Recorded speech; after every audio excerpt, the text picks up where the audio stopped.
बचपन की एक घटना। हमारे घर के आगे एक विशाल चबूतरे पर वार्षिक सत्संग, प्रवचन एवं भंडारा होता था, जिसमें सैकड़ों संत महापुरुष भाग लेते थे। शायद वो दिन उस सत्संग का आखिरी दिन था। उस दिन एक घटना घटी।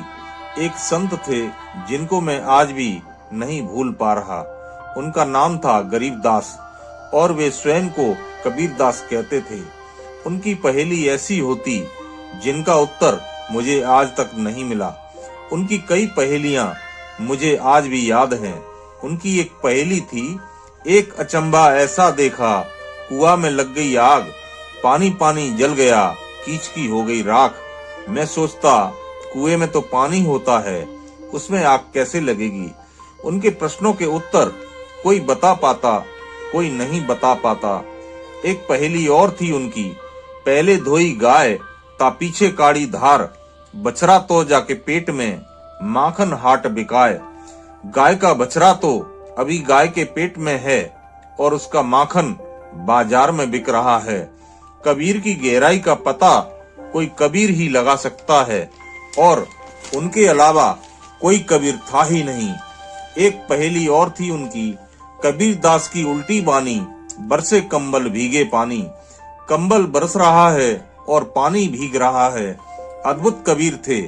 एक पहेली और थी उनकी, कबीर कमाल एक है, सोचन का है भेद, भेद कबीर कमाल का, कमाल कबीर का भेद। मेरी समझ में आज तक नहीं आया ये कबीर साहब का कौन सा भेद है। एक पहेली और है उनकी, जिसने संत कबीर को जाना उसने ही खुद को जाना, और जिसने खुद को जाना उसने ही संत कबीर को जाना। कबीर साहब को तो केवल कबीर ही जान सकते हैं और कबीर कोई उनके अलावा था ही नहीं। उस दिन पता नहीं कौन सी पहेली थी जिसका उत्तर किसी संत के पास नहीं था, और गरीबदास खड़े हुए और बोले, इस पहेली का उत्तर मेरे लठ में छुपा है। गरीबदास का लठ ही कबीरदास है और यही इस पहेली का उत्तर देगा। एक संत वहां खड़े हुए थे और वे बोले, गरीबदास का लठ भी बोलता है। गरीबदास बोले, हाँ मेरा लठ भी बोलता है। देखना है क्या, मेरा लठ आज सबको कबीर बना देगा। कुछ संत इस बात से भड़क गए क्योंकि वे दूसरे पंथों के थे और विवाद हो गया, और गरीबदास ने एक तरफ से लठ देना शुरू कर दिया। उस समय संतों के पास चिमटा, फरसा, त्रिशूल और न जाने क्या क्या होता था, और उस दिन संतों में भयंकर युद्ध हुआ और सारी धरती लाल हो गई। और गरीबदास बोले, कबीर मेरा लाल है जो आज सब में से निकला है।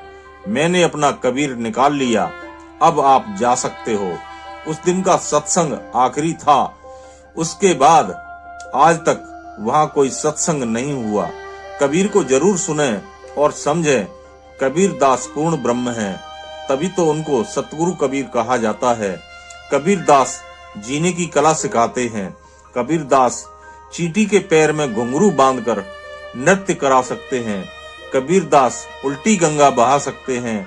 कबीरदास चारों दिशाओं में एक साथ चल सकते हैं। कबीरदास जीवित व्यक्ति को मार सकते हैं और मरे हुए को जीवित भी कर सकते हैं। कबीरदास जैसी शख्सियत भी संसार में आकर भटक जाती है। स्वयं को खोजने में उनको भी कई दशक लग जाते हैं। कबीर का ज्ञान ही आपको कबीर बनाता है।